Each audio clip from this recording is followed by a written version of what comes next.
rencontrer un autre corps, un corps nu, qui se donne peut-être une véritable aventure. J'appellerais ça faire l'amour.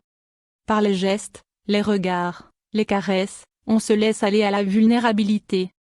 On déshabille nos sentiments pour les offrir autrement que par le langage. Ce sont des paroles muettes qui accompagnent des baisers. Ce sont des émotions qui passent dans le pot à pot. Peu importe la nature de ces sentiments, d'ailleurs. Passion, tendresse, complicité, rage, colère, amitié. La question de sa propre performance, ou de celle de l'autre, est dissoute dans l'envie de l'accompagner vers un plaisir sincère. Même si les actes paraissent banals, déjà vus ou au contraire marginaux, les deux partenaires s'en moquent. Il ne s'agit pas de ça. Il s'agit d'une intimité véritable, d'une sincérité dans le geste. On demande, secrètement, souvent aux hommes d'initier cette tendresse sexuelle.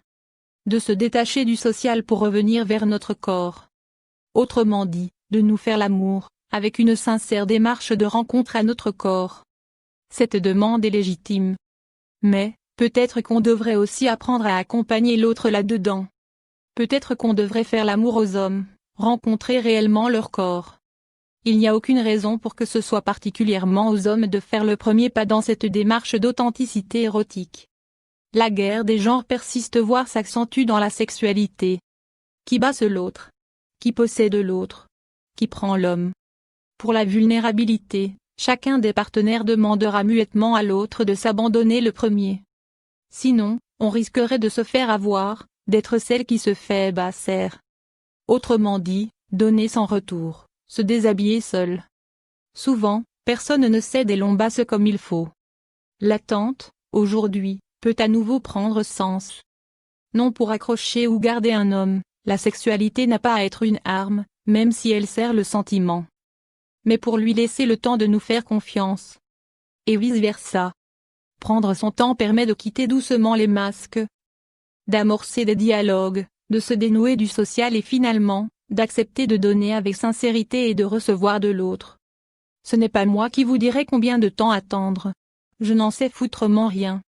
Le bon moment, c'est souvent, quand on dépasse l'envie de sexualité pour le désir profond de faire l'amour à cet autre corps. Cette autre personne qui n'est pas nous. Parfois une soirée suffit, parfois plus. Peut-être, d'ailleurs, que 3 rendez-vous sont un bon calcul. Je vous l'ai dit, je n'en sais strictement rien, je ne suis pas vous, ni lui. Être entier dans la sexualité, aujourd'hui, ne va pas de soi. C'est dommage, mais nous avons le pouvoir de changer ce rapport à la sexualité.